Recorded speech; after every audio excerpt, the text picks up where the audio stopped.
আল্লাহ পাক বললেন তার চাইতে বড় জালিম আর কে হতে পারে?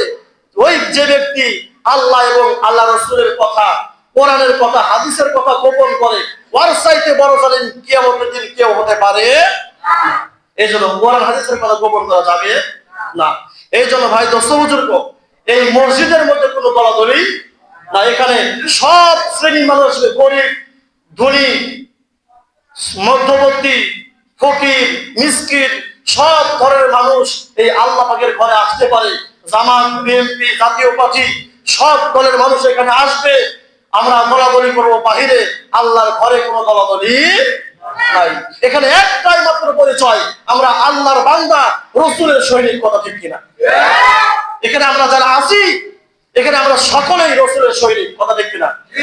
আমরা মুসলমান তো, আমরা শেষ নবীর উম্মত কিনা?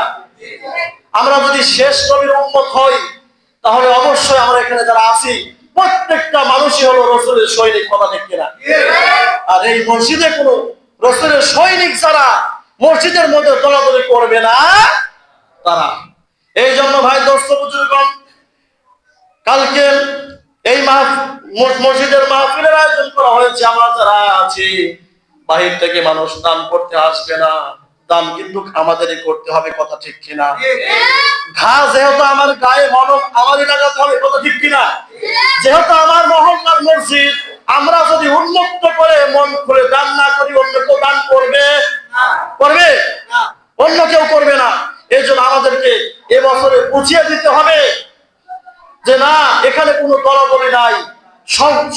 সব শ্রেণীর ভাইদেরকে বলতেছি, আওয়ামী লীগ, বিএনপি, জামাত, সবাইকে বলতেছি, জাতীয় পার্টি ভাই, এখানে দলাদলি না করে আমরা কালকে উন্মুক্ত করে দান করে সকলকেই বুঝিয়ে দিব, আল্লাহকে জানিয়ে দিব।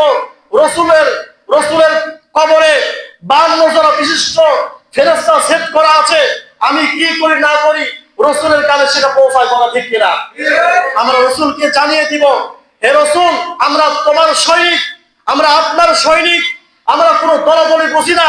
আল্লাহর রাস্তায়, আল্লাহর ঘরে আমরা সকলে উন্মুক্ত করে দান করে অন্যান্য বছরের থেকে বেশি সম্পদ করেছি। ইনশাআল্লাহ। আল্লাহ সকলকে তৌফিক দান করুন।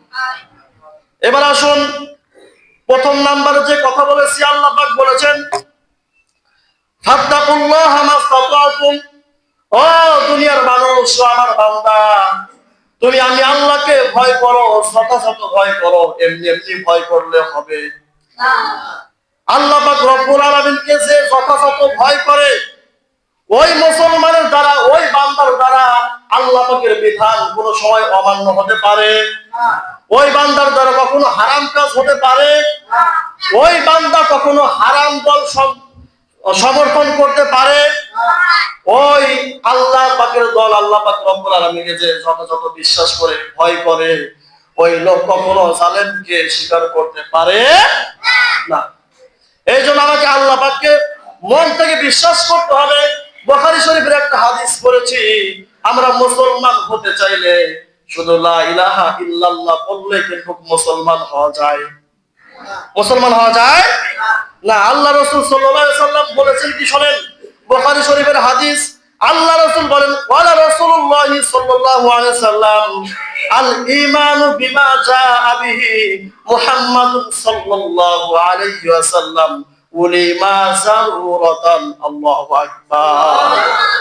কেউ যদি প্রকৃত মুসলমান হতে চায়, কেউ যদি মুহাম্মদ সাল্লাল্লাহু আলাইহি সাল্লামের প্রকৃত উম্মত হতে চায়, প্রকৃত মুসলমান যদি হতে চায়, মুহাম্মদ সাল্লাল্লাহু আলাইহি সাল্লামের দেওয়া 1000 বছর, 1400 বছর আগের এই আল্লাহর দেওয়া পক্ষ থেকে, আল্লাহ পাক রব্বুল আলামিনের পক্ষ থেকে রাসূলকে যে কোরআন দিয়েছেন, বিমা জাআ বিহি মুহাম্মাদুন সাল্লাল্লাহু আলাইহি সাল্লাম উলিমা যারুরাতান, আল্লাহর দেওয়া পক্ষ থেকে এই কোরআন এবং রাসূলের পক্ষ থেকে যে নিয়ম নীতি নির্ধারণ করেছেন, এই নিয়ম নীতিকে চোখ বন্ধ করে যারা মেনে নেয়, নিজের জীবনে ধারণ করে নেয়, ওরাই হলো প্রকৃত ঈমান মুসলমান। যখন আল্লাহু আকবার। বুখারী শরীফের হাদিস। আমি লা ইলাহা ইল্লাল্লাহ বললাম আর মুসলমান হয়ে গেলাম, অত সহজ না। রাসূলুল্লাহ সাল্লাল্লাহু আলাইহি সাল্লাম বলতেছেন যে আল ঈমানু বিমা জাআ বিহি মুহাম্মাদুন সাল্লাল্লাহু আলাইহি ওয়াসাল্লাম উলিমা যারুরাতান।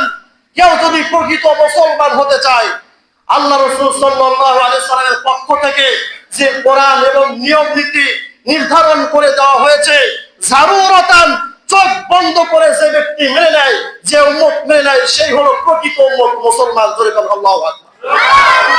অন্যথায় আমি লা ইলাহা ইল্লাল্লাহ জন্মসূত্রে পড়েছি, কিন্তু রাসূলের কোন নিয়ম নীতি আমার জীবনে নাই, কোরআনের কথা আমার জীবনে, কোরআনের কথার সাথে আমার কোনো মিল নাই, কোরআনের যে দল শিখিয়ে দিয়েছেন সেই দলের সাথে আমার দলের কোনো মিল নাই, আর আমি বলতেছি আমি মুসলমান।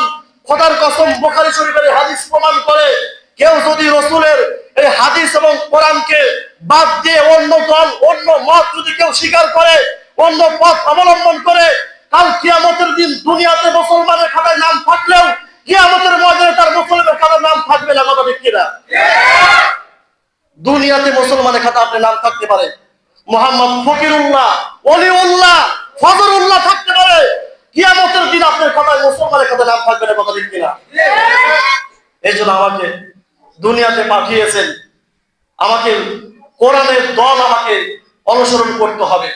যারা কোরআনের কথা বলে, যারা আল্লাহ আল্লাহ রাসূলের কথা বলে, সেই দল আমাকে অনুসরণ করতে হবে, অনুকরণ করতে হবে। অন্যথায় যে দল কোরআনের বিপক্ষে কথা বলে, যেই দল মানুষকে জুলুম করে, যেই দল কোরআনকে অপমান করে, যেই দল আলেম ওলামাদেরকে অপমান করে, সেই দল যদি আমি করে মৃত্যুবরণ করি, খোদার কসম মুসলমানের কথা আপনার নাম থাকবে না। কথা ঠিক কিনা? এই জন্য ভাই দোস্ত বুঝুন, আমাকে আল্লাহ পাক রব্বুল আলামিন কোরআন দিয়ে যেটা আমাকে বুঝিয়েছেন, বোঝানোর আমাকে চেষ্টা করেছেন, আমাকে সেটাই বুঝতে হবে, উল্টোটা বুঝলে হবে না। এই জন্য দলমত নির্বিশেষে আমরা সকলেই কোরআনের দল হয়ে যাবো ইনশাআল্লাহ। আমরা সকলেই রাসূলের সৈনিক, আল্লাহর প্রকৃত মুসলমান বান্দা হতে চাই তো ইনশাআল্লাহ। যদি আল্লাহর প্রকৃত মুসলমান বান্দা হতে চাই, কোরআন হাদিস ছাড়া, কোরআন হাদিস অন্ধভাবে বিশ্বাস করা ছাড়া আল্লাহ পাক রব্বুল আলামিনের প্রকৃত বান্দা মুসলমান হওয়া সম্ভব না। সন্দেহ থাকা যাবে না এই বুখারী শরীফের হাদিস অনুযায়ী। এজন্য আল্লাহ পাক রব্বুল আলামিন আমাদেরকে কোরআন এবং হাদিসকে, সহিহ হাদিস যেটা সকলেই সমস্ত উলামায়ে কিরাম সমর্থন করে, সহিহ হাদিস, জাতাবাতা হাদিস না, যেটা প্রমাণিত হাদিস, ওই আমলগুলো আমরা করব ইনশাআল্লাহ। আল্লাহ পাক রব্বুল আলামিন এই কোরআনকে, আমার কোরআন এবং হাদিসকে, রাসূলের দিক নির্দেশনাকে আমাদের জীবনে প্রকৃত অর্থে মেনে নেওয়ার তৌফিক দান করুন সকল। আল্লাহুম্মা আমিন। ওয়া আলহামদুলিল্লাহ।